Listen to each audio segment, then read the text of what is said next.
Laba bersih PT RO melonjak sebesar 141,88% year on year. Naiknya laba bersih perseroan didorong oleh pendapatan yang naik 18,42% secara tahunan.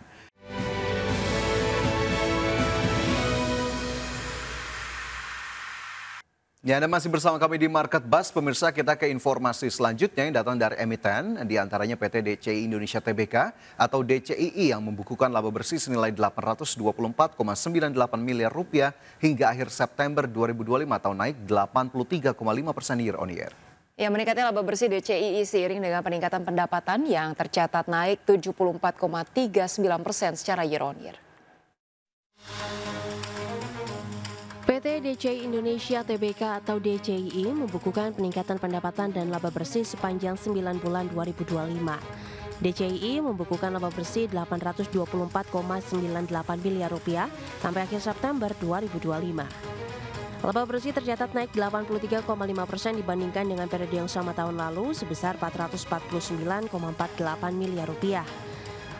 Meningkatnya laba bersih DCII seiring dengan peningkatan pendapatan perseroan sepanjang 9 bulan 2025 menjadi 1,92 triliun rupiah. Pendapatan tercatat naik 74,39% dibandingkan periode yang sama tahun 2024 sebesar 1,1 triliun rupiah. Melansir laporan keuangan, pendapatan DCI dikontribusikan oleh pendapatan jasa berupa pendapatan colocation sebesar 1,79 triliun rupiah dan lain-lain sebesar 130,2 miliar rupiah. Sementara itu berdasarkan pelanggannya, pendapatan dari pihak ketiga mendominasi pendapatan DCI yaitu sebesar 1,88 triliun rupiah. Di sisi lain pendapatan dari pihak berelasi DCI adalah sebesar 36,05 miliar rupiah. Berbagai sumber, iDectional. Pemirsa, PT Petrosi Tbk atau PT RO mencatatkan kenaikan pendapatan dan laba bersih sepanjang 9 bulan pertama di tahun 2025. PT RO membukukan laba bersih 6,93 juta dolar Amerika atau setara dengan 115,7 miliar rupiah sampai akhir kuartal 3 2025. Laba bersih PT RO melonjak sebesar 141,88% year on year. Naiknya laba bersih perseroan didorong oleh pendapatan yang naik 18,42% secara tahunan. Adapun pendapatan diperoleh dari pendapatan konstruksi dan rekayasa sebesar 271,8 juta dolar, penambangan sebesar 267,16 juta dolar, pendapatan jasa sebesar 23,27 juta dolar, pendapatan EPCI minyak bumi dan gas lepas pantai senilai 5,86 juta dolar dan pendapatan lain-lain 1,89 juta dolar. Sementara pendapatan dari penjualan batu bara tercatat sebesar 33,8 juta dolar sampai akhir kuartal 3 2025. Selanjutnya pemirsa, PT Adikarya Tbk mencatatkan nilai kontrak baru sebesar 6,5 triliun rupiah hingga kuartal 3 2025. Ya, kontrak baru ini didominasi dari sektor engineering dan construction. PT Adikarya Tbk melaporkan perolehan nilai kontrak baru sebesar 6,5 triliun rupiah hingga akhir kuartal 3 2025. Dari total tersebut sebesar 88% berasal dari segmen engineering dan construction, 7% dari properti dan hospitality, 3% dari investment dan consumption, serta 2% dari sektor manufaktur.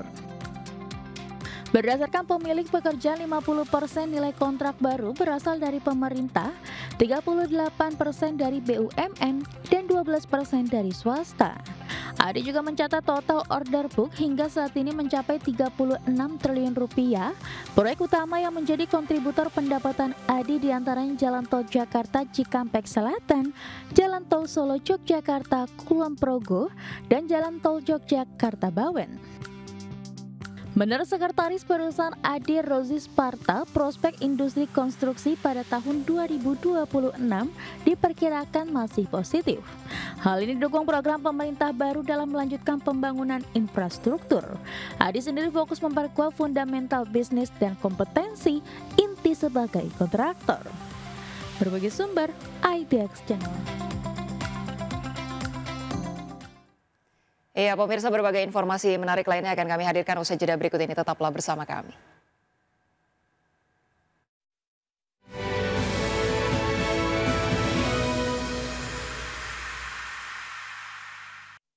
Terima kasih Anda masih bersama kami di Market Buzz. Pemirsa, Presiden Prabowo Subianto menerima kunjungan kenegaraan Presiden Afrika Selatan Cyril Ramaphosa di Istana Kepresidenan Jakarta. Ya, Indonesia dan Afrika Selatan merupakan anggota BRICS, merasa perlu dan wajib mempererat hubungan kerjasama bilateral yang strategis. Presiden Prabowo Subianto dan Presiden Afrika Selatan Cyril Ramaphosa sepakat kedua negara untuk terus memperkuat hubungan bilateral yang telah terjalin erat selama lebih dari 3 dekade ini. Pertemuan empat mata di dalam Istana Kepresidenan membuka ruang penguatan kerjasama di berbagai bidang strategis, termasuk keduanya siap memperluas kemitraan dengan negara anggota BRICS lainnya. Presiden Prabowo dan Presiden Cyril berkomitmen untuk mendorong peningkatan hubungan ekonomi, termasuk pembahasan mendalam mengenai peluang investasi langsung atau Foreign Direct Investment atau FDI di kedua negara. Big countries of the South, we joined BRICS, and we want to see more closer relationship.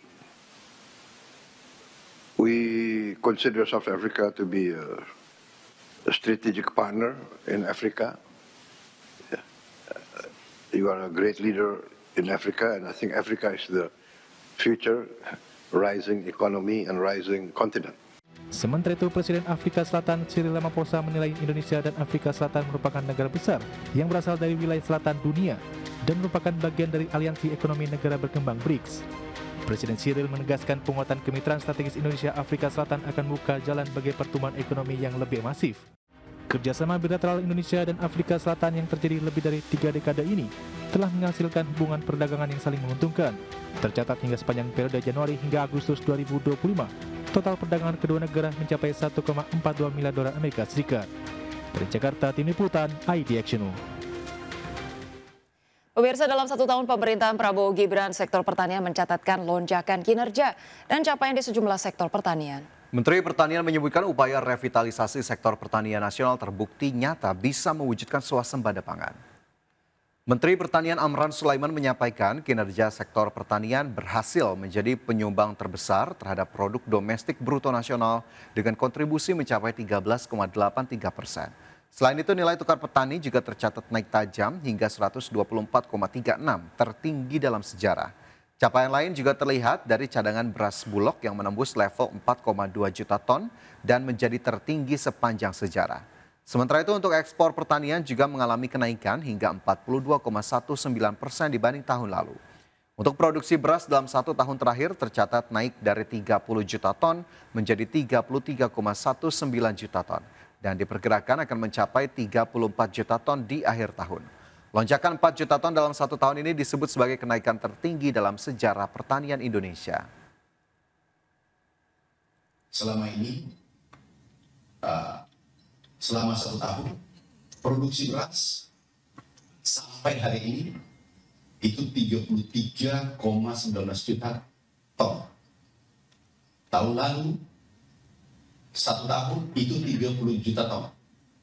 Diestimasi, diperkirakan akhir tahun produksi sesuai BPS 34,3 juta ton. Naik 4 juta ton dalam 1 tahun. Ini adalah lompatan tertinggi sepanjang sejarah.